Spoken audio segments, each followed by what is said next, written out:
Une voiture de police anonyme, pas de signe distinctif, pas de gyrophare. Le conducteur est pressé, mais doit rester discret. Xavier, tu peux voir avec Hervé où en est le vol, s'il est toujours prévu? Sa spécialité, la surveillance et la filature. Il est agent secret. À tout à l'heure. Ça change tous les jours, tous les instants. On va à Roissy dans 2 heures, on peut être à Lille ou être revenu ici parce que l'avion a été annulé, parce que la cible n'a pas pris son avion. Enfin, c'est assez changeant en fait. Ah, c'est imprévisible. C'est totalement imprévisible. La cible, comme dit le policier, c'est l'homme qu'il doit prendre en chasse aujourd'hui.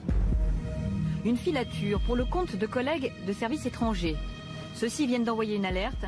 Un suspect qu'il surveille depuis plusieurs mois a pris l'avion ce matin, destination Paris.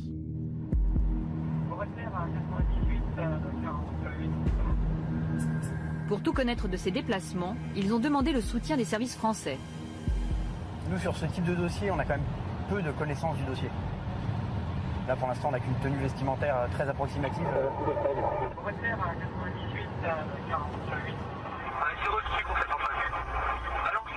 Peu d'éléments, mais le policier ne travaille pas seul. Son équipe est déjà sur place. Engagé ce matin, il y a 7 garçons, une fille. Et vous vous déguisez? On se désilhouette, en fait. On change d'apparence vestimentaire assez facilement. Le filocheur idéal, il n'est pas de très grande taille, il ne faut pas qu'il fasse 1m90 tout en muscles.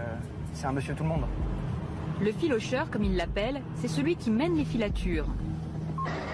Arrivé à Roissy, terminal international. L'opération est maintenant clandestine, pas question de se faire remarquer. Nous suivrons en caméra cachée. Le policier nous sert de guide pour repérer ses collègues cachés dans la foule. Vous avez à droite le gars qui fait le mot croisé sur son journal. Cet homme, c'est un agent secret. Les 2 autres n'ont rien à voir, mais par contre au milieu, oui, c'est chez nous. Celui qui dort ou fait semblant. Lui, un policier, passager parmi les autres.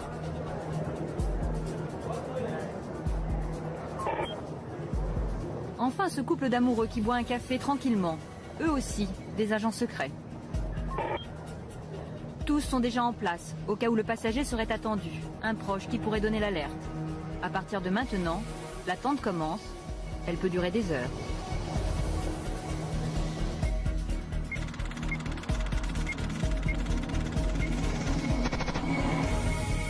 Bienvenue dans un monde très discret.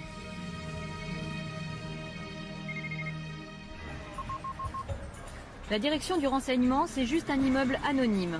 Seul indice, les plantons à l'entrée. Et pourtant, la sécurité se veut maximum. Il y a un peu plus d'1 an, le bâtiment a échappé à un attentat à la voiture piégée. Déjoué in extremis. Le ministère de l'Intérieur nous a entrouvert la porte de son service de renseignement. Une première, mais sous contrôle. La plupart des visages resteront masqués. Quant à la parole, les informations, elles seront délivrées au compte-gouttes.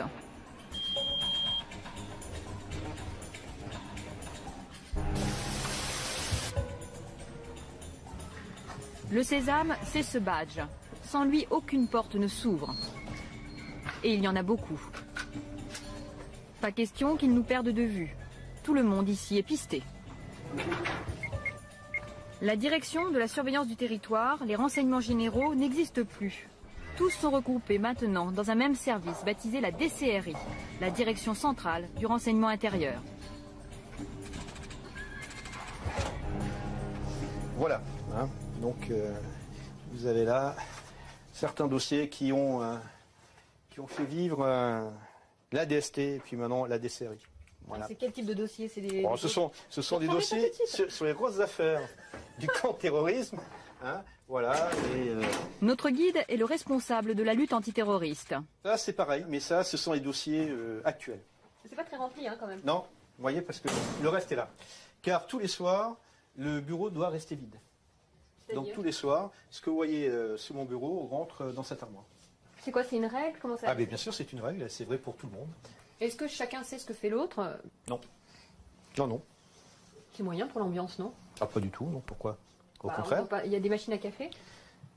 Il y a des machines à café, par-ci par-là, oui, on en trouve, mais les gens se parlent, hein.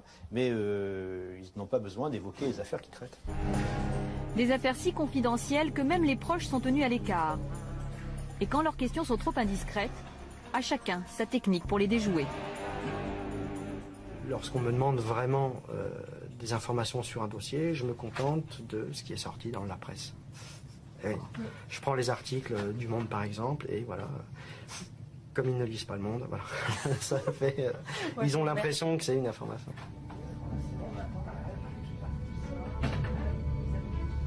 À 2 pas du bureau du grand patron, nous sommes au cœur du système. Les ordres partent d'ici. Même les écrans des ordinateurs sont classés secret défense. Interdiction de les filmer. Ils sont des contacts directs avec les autres services de renseignement français, étrangers, mais aussi avec l'Élysée et Matignon. C'est là où arrive tout le courrier, tous les messages, que ce soit des informations, que ce soit des demandes d'informations. Tout arrive ici, tout est redistribué d'ici, avec des gens qui sont spécialement recrutés pour ça, parce qu'ils ont une bonne connaissance de la direction, ils ont une bonne connaissance du travail, ils savent percuter très rapidement, et surtout, ils savent à qui ils doivent envoyer les informations pour qu'elles soient analysées le plus rapidement possible et à qui ça va servir. Nous sommes autorisés à filmer dans ce service. Ces agents sont les plus sollicités. Tu as des nouvelles Ici, les policiers s'occupent d'une branche islamiste la plus virulente contre la France. Tu peux essayer de les appeler pour voir ce que ça donne. Hein, tu me tiens au courant? Ouais, je te tiens au courant. Merci. Nous, notre mission, c'est de déjouer un attentat avant qu'il soit commis. Démanteler un groupe, neutraliser d'une manière ou d'une autre des individus qui seraient prêts à fomenter un attentat. Donc on ne peut strictement rien laisser au hasard. C'est impossible. Des menaces contre la France, il en reçoit une dizaine par jour. Dans sa main, l'une d'elles.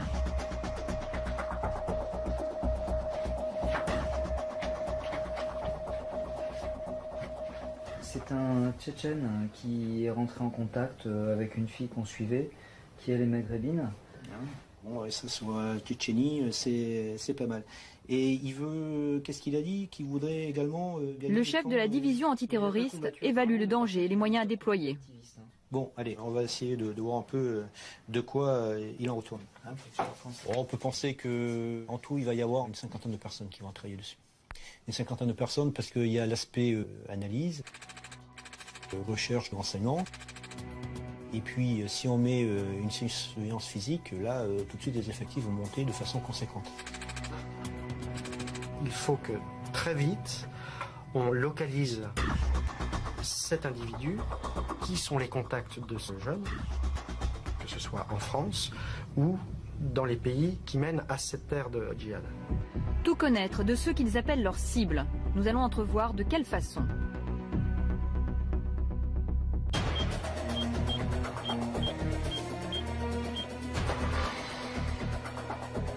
Posées quelque part en France, leurs espionnes les plus indiscrètes.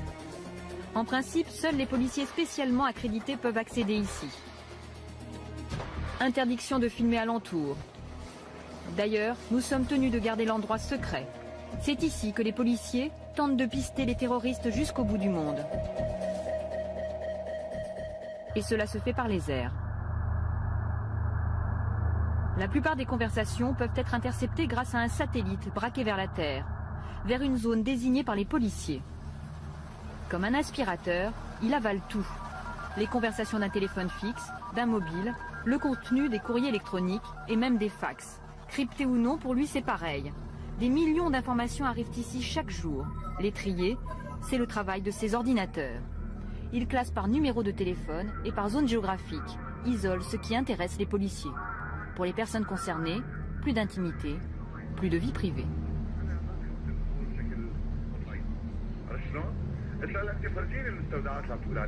Ces agents ne s'occupent que des écoutes téléphoniques dans les pays du Maghreb et du Proche-Orient.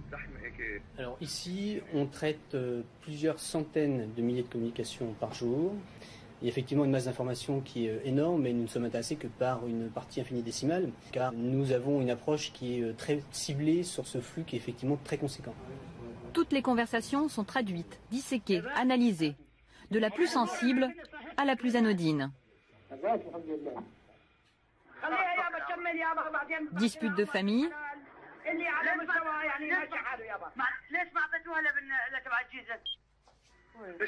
discussions d'affaires,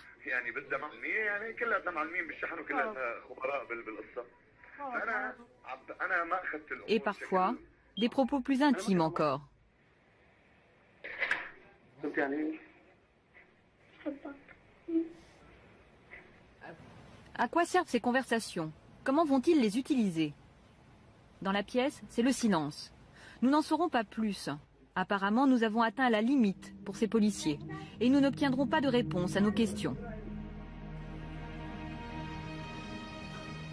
Ces questions, je réponds pas. Quoi? Si.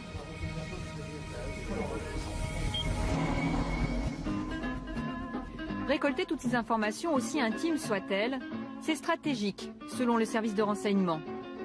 Ce que nous confirme ce policier qui y a passé plus de 20 ans.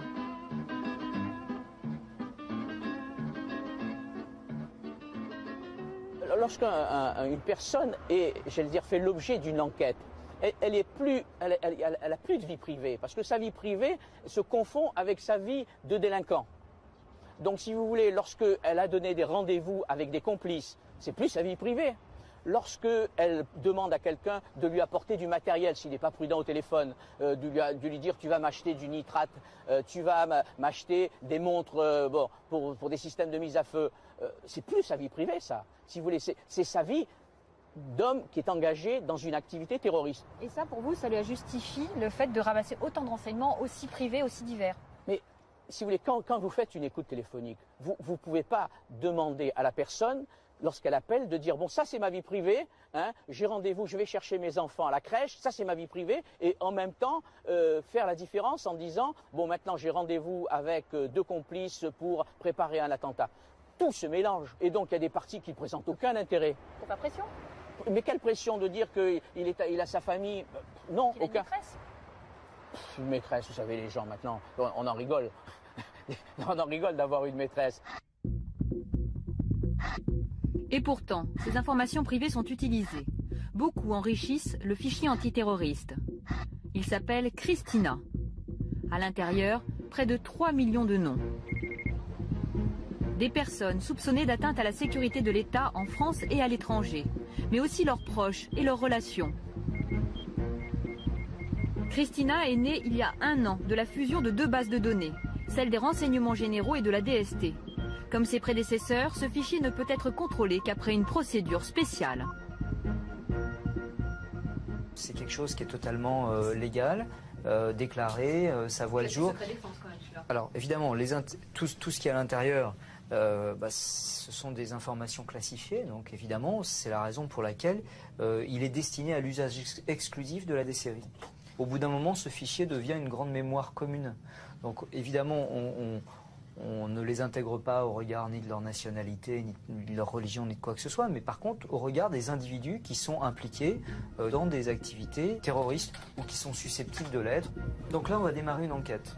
La première chose qu'on va faire, c'est qu'on va regarder si cette personne est connue de nos fichiers, soit lui, soit des gens de son entourage. Nous avons obtenu une démonstration de ses capacités. L'analyste entre le nom d'un homme présenté comme un islamiste radical. La machine cherche parmi des millions de données. Elle fait ses recoupements et finalement trouve.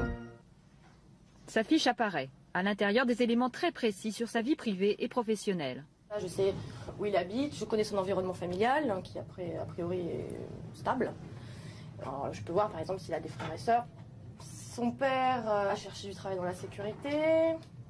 Je sais que par exemple, il a assisté aux commémorations de la déportation du peuple tchétchène, donc le 23 février. Et de là, on peut détecter certains profils potentiels pour le djihad, puisqu'on a généralement affaire à des jeunes désocialisés, qui n'ont plus de repères, qui sont à cheval entre 2 cultures, qui n'ont en général connu que la guerre. C'est pas un peu Big Brother tout ça? Non, on travaille sur des gens qui sont des extrémistes, qui sont potentiellement violents. Ce sont des surveillances. Il n'y a rien d'attentatoire. Je veux dire, on n'est pas, il n'y a pas de coercition, il n'y a rien. On s'assure qu'il n'y a pas quelque chose de dangereux. Une surveillance invisible et sans conséquence selon les policiers. Mais une fois dans leur collimateur, ils ne vous lâchent plus. Arrivée de l'individu, tenue vestimentaire, veste kaki, pantalon noir, basket noir. Et en dessous, il a un pull noir. C'est reçu. Retour à Roissy. Les policiers sont prêts à filer leurs suspects. Des agents toujours incognito dans la foule. Ils se frôlent sans se regarder. Il est posé, non?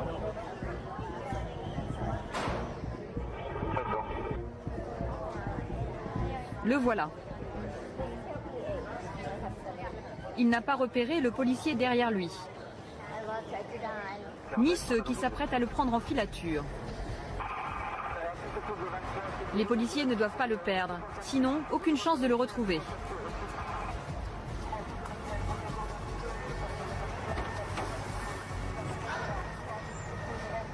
L'homme monte dans un taxi. 150 km/h au compteur, la routine. Slalom entre les voitures jusqu'à Paris.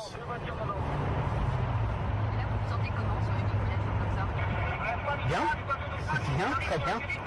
Il y a toujours le petit moment où là, quand c'est parti de Roissy, on n'a pas envie de rater. Donc, mais on le fait.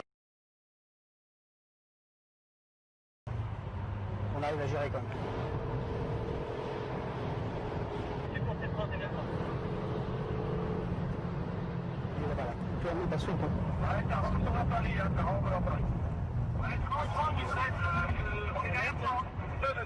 Ça va se poser, ça se pose, ça se Clichy au niveau du café brasserie Vepler. Le client descend, le client descend.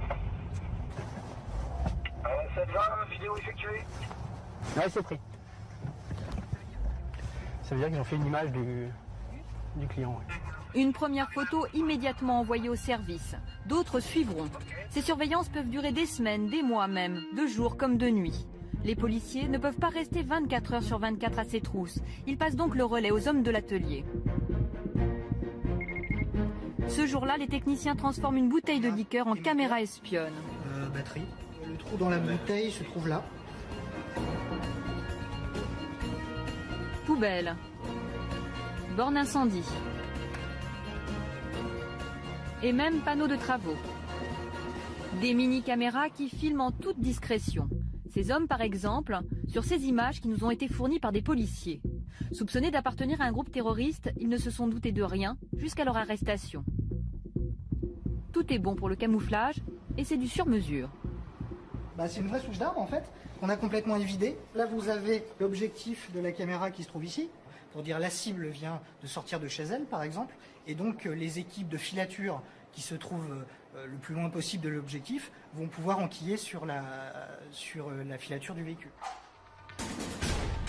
Pour garder le secret, les hommes de l'atelier ne nous montreront qu'une partie de leur technologie toujours plus sophistiquée. D'ailleurs, peut-on un jour imaginer qu'elle remplace le policier? Le mythe, le rêve du tout technique avec des machines, des super ordinateurs qui permettraient d'arriver à des résultats fantastiques au cœur d'un réseau terroriste, puisque c'est la matière qui nous occupe. Là. Non, ça fait partie de la science-fiction et ça n'existe pas. En fait, ici, le nerf de la guerre, c'est le renseignement humain.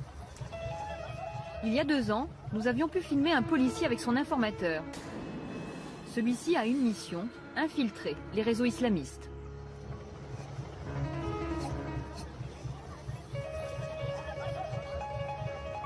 Ils doivent en être assez près, concrètement, pour pouvoir avoir des accès et être en ceci intéressants pour notre service, mais ils doivent en être assez éloignés au plan de la psychologie ou de la philosophie pour pouvoir dire non, ceci n'est pas mon islam. Cet homme est un officier traitant. Il recrute et gère ce que l'on nomme communément des indiques. Mais ici, on les appelle des sources. Alors, je vais intervertir des puces, tout bêtement. Chaque contact fait l'objet d'une procédure précise. Et pourquoi? Pour pouvoir ne pas avoir le même boîtier que j'ai déjà utilisé avec cette personne que j'appelle et me donner la possibilité d'avoir 2 boîtiers différents, dont un qui n'a jamais servi. Un simple téléphone peut devenir une arme pour l'adversaire. Alors le policier n'a pas un portable, mais des dizaines. Un par source, un par affaire. Pas un peu paranoïaque, tout ça. C'est tout à fait, on assume parfaitement la paranoïa parce qu'ici, on protège des gens. Pas uniquement le côté, on est la protection, on protège la France, etc. Ici, on protège des gens, des vrais gens, qui sont dans un boulot dangereux, qui risquent parfois leur vie, et on essaye juste de ne pas les perdre.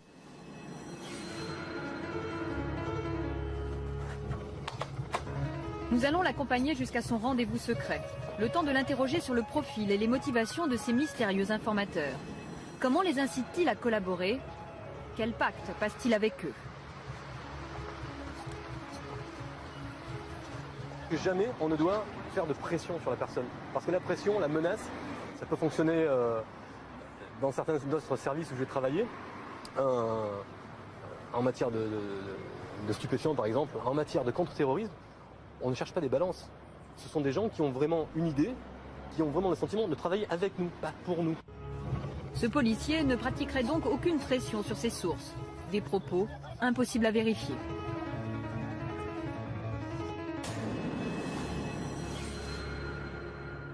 Alors qu'est-ce que vous attendez de vos agents? Qu'ils s'infiltrent réellement dans des réseaux. De terroristes potentiels, de gens, et il y en a qui veulent tout faire péter uniquement parce qu'ils ont un grain, de gens qui veulent éradiquer tous les mécréants, et les mécréants, c'est nous tous, et y compris d'autres musulmans. Est-ce que vous avez dû exfiltrer des sources en urgence parce que tout à coup vous vous rendiez compte qu'elles étaient démasquées? Oui, c'est arrivé, et grâce à l'intervention d'un pays ami, on a pu faire sortir la source au moment le moins pire. Et qu'est-ce qu'elle risquait? De servir de bête sacrificielle. Ah, ils risquent vraiment leur peau. Oui, puisque l'avant-veille, elle avait assisté à un égorgement rituel d'un prêtre. Donc le lendemain, elle a pris ses clics et ses claques. Risquer sa vie ou mourir. Avant de se rendre à son rendez-vous secret, le policier nous donne une dernière clé. Toutes les affaires de contre-terrorisme qui ont été résolues en Europe ces dernières années, toutes ont été résolues grâce à des sources humaines.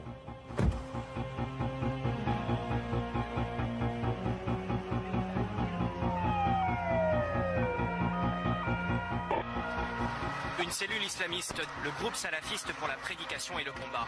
Pour avoir été identifié comme proche du GIA, le groupe islamique armé, le bilan des 2 perquisitions évoque bien la piste d'un attentat. Depuis des années, la France traque les réseaux islamistes. Ces responsables sont soupçonnés d'avoir recruté des candidats français pour le djihad. Comme le révèle ce matin Libération, il aura fallu 7 ans d'enquête avant de clore le dossier.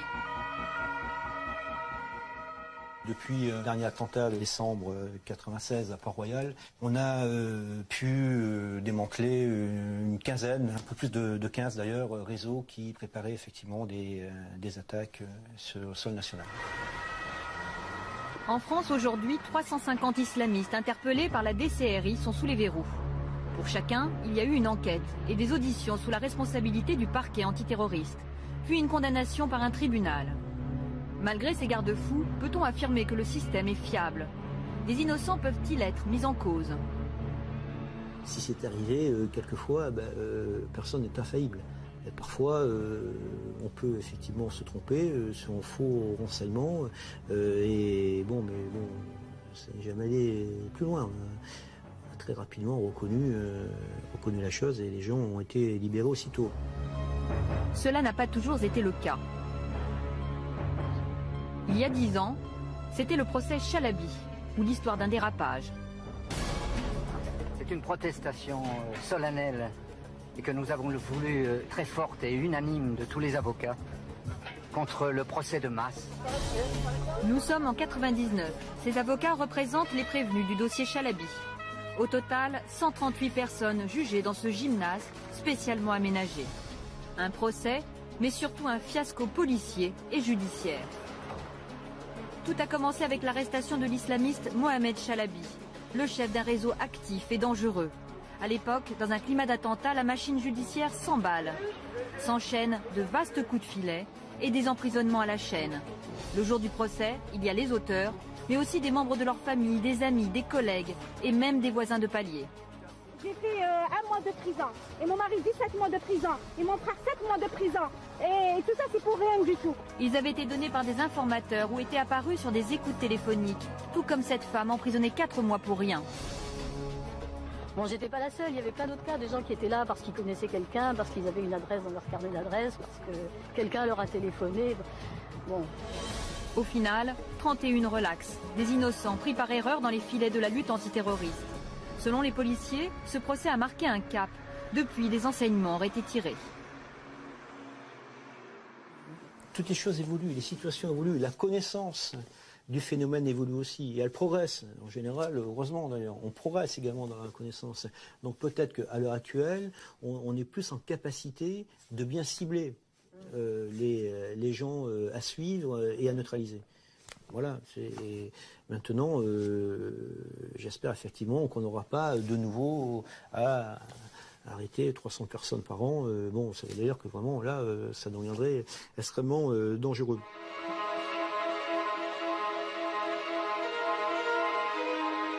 La DCRI est aujourd'hui présentée comme un service de renseignement spécialisé.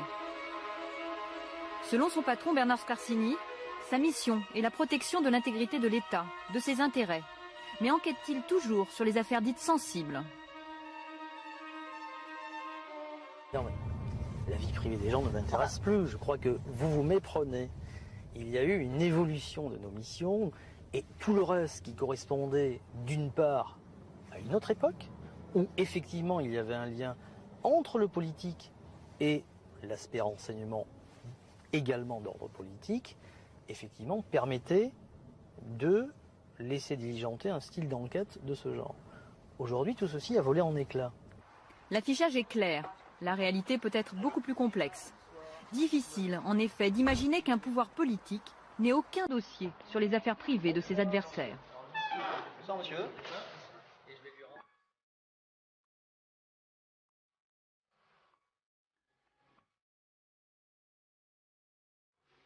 Comme chaque soir, le policier détruit une partie des informations de la journée. Il range ses dossiers dans son armoire forte.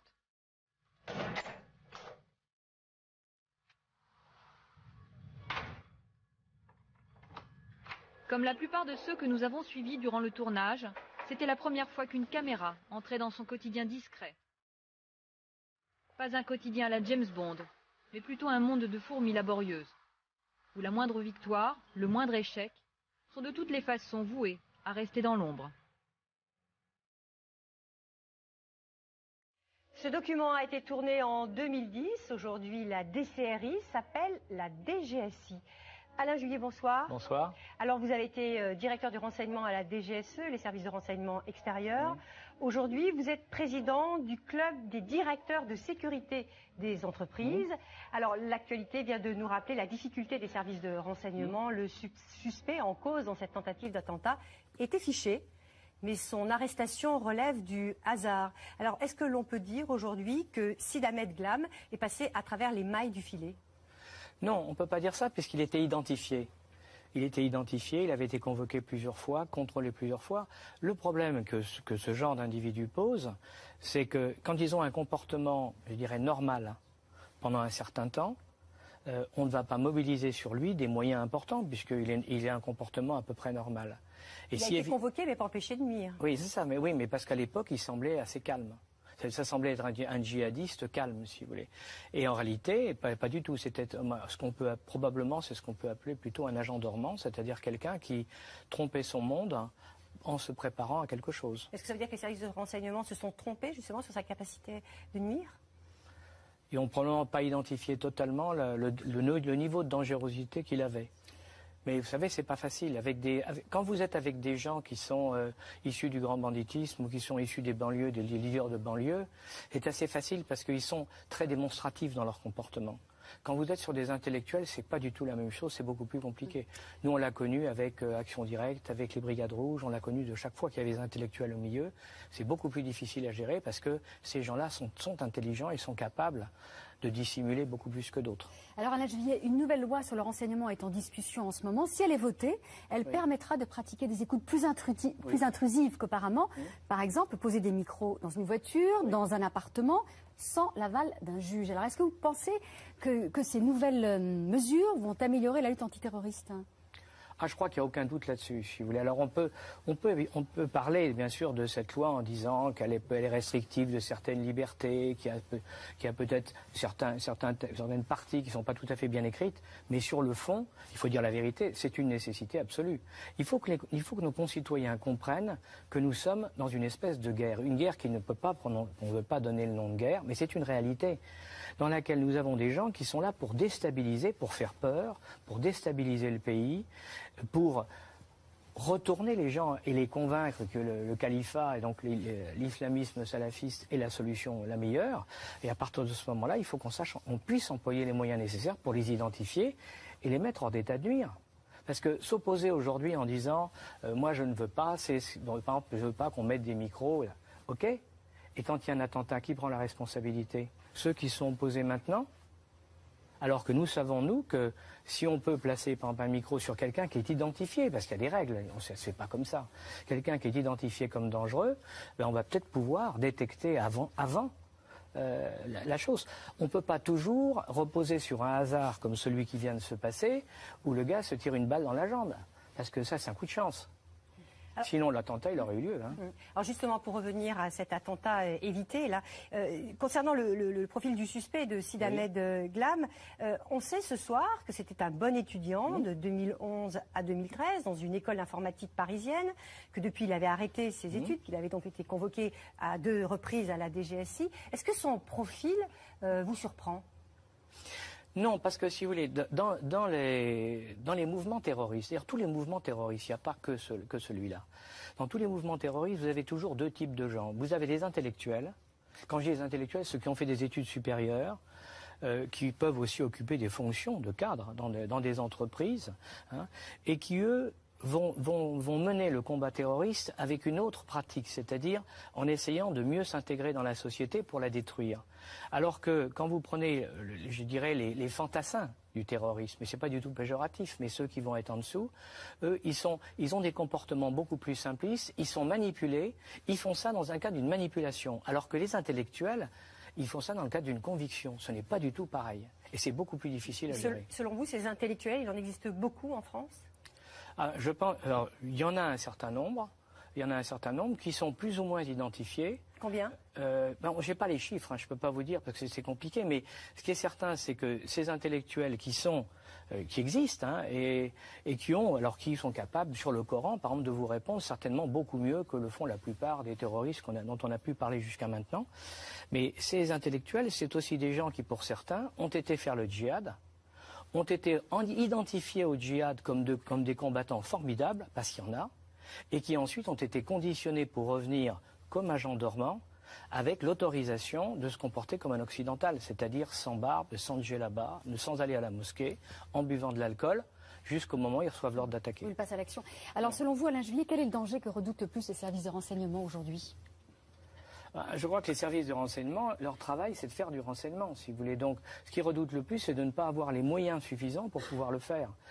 Infiltrer un réseau de djihadistes ou le surveiller, si vous voulez, contrôler tous ceux qu'on a identifiés, que le ministre de l'Intérieur ou le Premier ministre ont décrit, ou donné en chiffres.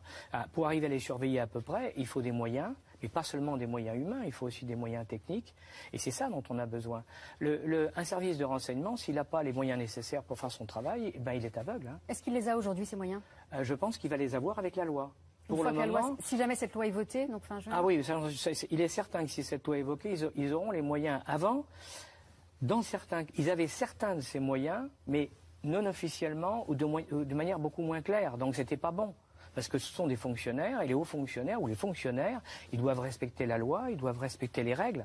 Donc pour qu'ils puissent travailler bien, il faut qu'ils soient dans un cadre légal. Ça, c'est clair et net. Or, on n'était pas jusqu'à maintenant.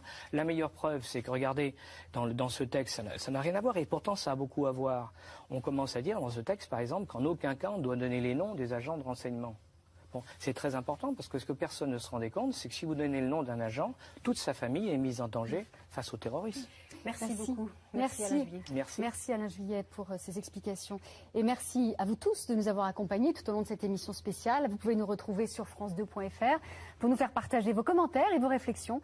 Rendez-vous jeudi prochain pour un nouveau numéro d'Envoyé spécial. Et dès samedi, ne ratez pas un rendez-vous exceptionnel à 14h dans Mon Envoyé.